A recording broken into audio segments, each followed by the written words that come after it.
behalf of the EFDD, I now give the floor to Mr. Farage. Thank you, and good morning, everybody.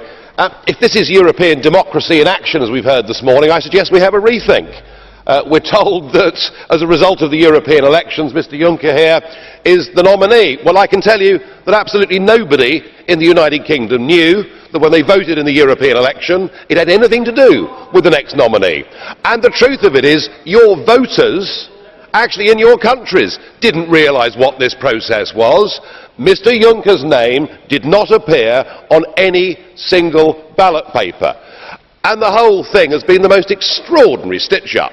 I mean, the loser, Mr. Schulz, gets the consolation prize of being an unprecedented second-term president in the Parliament. I mean, it's all just a pretence that we're increasing democracy. Now, of course, I'll be told, yeah, but hang on a second. The European Parliament, the elected bit of the European institution, did actually have a say and did decide whether Mr. Juncker was to become Commission President or not. Well, let's just have a think about the process we're about to engage in. We've all got to be asked to vote, and we've got one candidate to vote for. I mean, it's like good old Soviet times, isn't it? Surely democracy means you get rather more of a choice than one. But I think far worse than that, it is going to be a secret ballot. I mean, you really couldn't invent it, could you?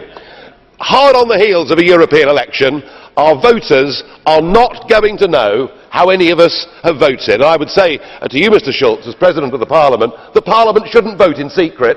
The whole point of being publicly elected representatives is we should be held accountable for our actions to our own voters, and to be asked to vote in secret, I think it's a huge insult to voters to ask us to vote in secret. Now, I would have thought, after the huge advances in the Eurosceptic vote, there might have been a rethink somewhere in Brussels, but clearly that was not to be. Mr. Cameron had a brief go and tried to oppose your candidacy, but he was busy succeeding with reshuffles in Britain, but failing with reshuffles here. And Mrs. Merkel, of course, crushed him, because what the German Chancellor says goes in the modern Europe. So what of our nominee?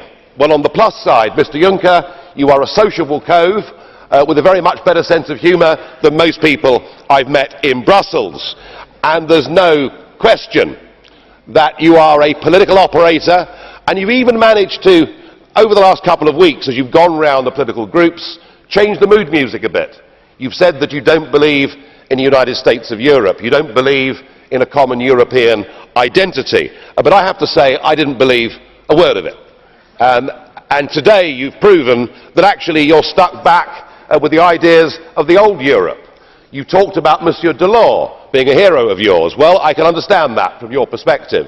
But you also talked about Mr. Mitterrand and Mr. Kohl as being heroes of yours. I would have thought a wartime collaborator and somebody who left German politics under a huge cloud of a massive party funding scandal should not be the kind of people that we should stand up as great models of virtue in modern Europe today. You talked about the need for a common foreign policy and security policy. You talked about the need for a common energy policy. I mean, what is clear is you are going to carry on with the process of the centralisation of powers, which is not surprising, because for 20 years you've been a key player in this whole process, which frankly has treated democracy with deliberate contempt. I think the best example is your quote about the French referendum on the Constitution, where you said, if it's a yes, we will say on we go, and if it's a no, we will say we continue. How's that? How's that for belief in democracy? And your dedication to the project is, well, it's unchallengeable. I mean, you've said before that when it becomes serious, you have to lie. So in many ways, I suppose, you are the perfect candidate for a lot of people in this House, and I've no doubt that you will get the nomination. But we are being asked to vote for the ultimate Brussels insider, somebody who has always operated with dark backroom deals and stitch-ups, and I have to say that our group overwhelmingly will vote no. We don't want business as usual, we want real change. And you said at the end of your speech, this is not the time for a revolution. I put it to you, there's already been a revolution, there's effectively been a coup d'etat on nation-state democracies without people realising what was being done to them.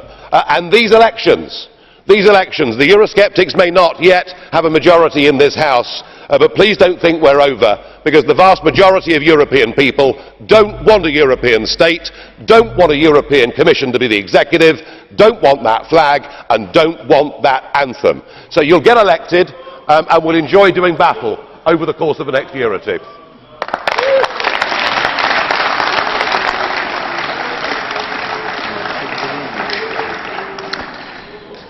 Für die Fraktionslosen ab. And now for the non